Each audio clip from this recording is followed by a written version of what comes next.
आज का बाइबल का वचन निर्गमन ग्रंथ अध्याय 14 वचन 21 से लेकर अध्याय 15 वचन 1 तक और आज का सुसमाचार सन्मति के अनुसार अध्याय 12 वचन 46 से 50। निर्गमन ग्रंथ अध्याय 14 वचन 21 से लेकर अध्याय 15 वचन 1 तक। तब मूसा ने सागर के ऊपर हाथ बढ़ाया और प्रभु ने रात भर पूर्व की ओर जोरों की हवा भेजकर सागर को पीछे हटा दिया। सागर दो भागों में बंटकर बीच में सूख गया। इजरायली सागर के बीच में सूखी भूमि पर आगे बढ़ने लगे। पानी उनके दाएं और बाएं दीवार बनाकर ठहर गया। मिस्री उनका पीछा करते थे।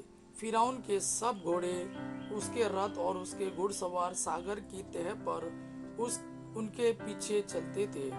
रात के पिछले पहर प्रभु ने आग और बादल के खंभे में से मिस्रियों की सेना की ओर देखा और उसे तितर बितर कर दिया। रथों के पहिए निकल कर अलग हो जाते थे और वे कठिनाई से आगे बढ़ पाते थे। तब मिस्री कहने लगे, हम इजरायलियों से दूर भाग जाए, क्योंकि प्रभु उनकी ओर से मिस्रियों के विरुद्ध लड़ता है। उस समय प्रभु ने मूसा से कहा, सागर के ऊपर अपना हाथ बढ़ाओ, जिससे पानी लौटकर मिस्रियों, उनके रथों और उनके घुड़सवारों पर लहराए। मूसा ने सागर के ऊपर हाथ बढ़ा दिया और भोर होते ही सागर फिर भर गया।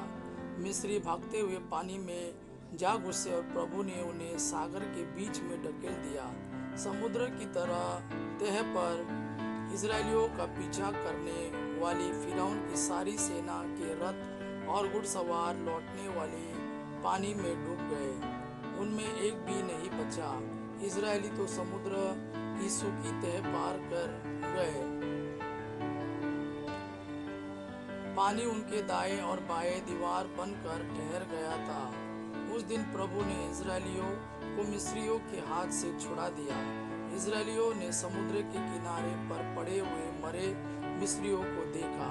इजरायली मिस्रियों के विरुद्ध किया हुआ प्रभु का यह महान कार्य देखकर प्रभु से डरने लगे। उन्होंने प्रभु में और उसके सेवक मूसा में विश्वास किया। तब मूसा और इजरायली प्रभु के आदर में यह भजन गाने लगे, मैं प्रभु का गुणगान करना चाहता हूँ।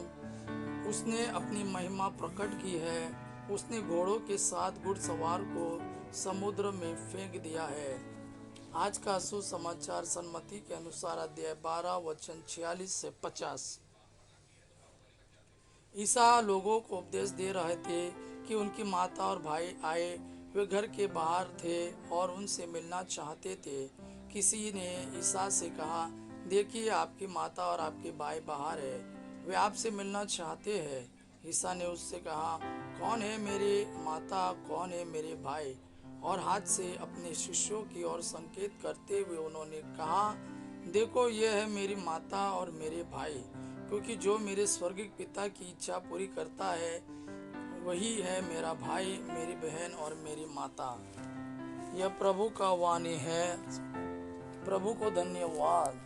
अब्बा पिता की महिमा और पुत्र यीशु का प्रेम आप पर सदा सर्वदा बना रहे। आमीन।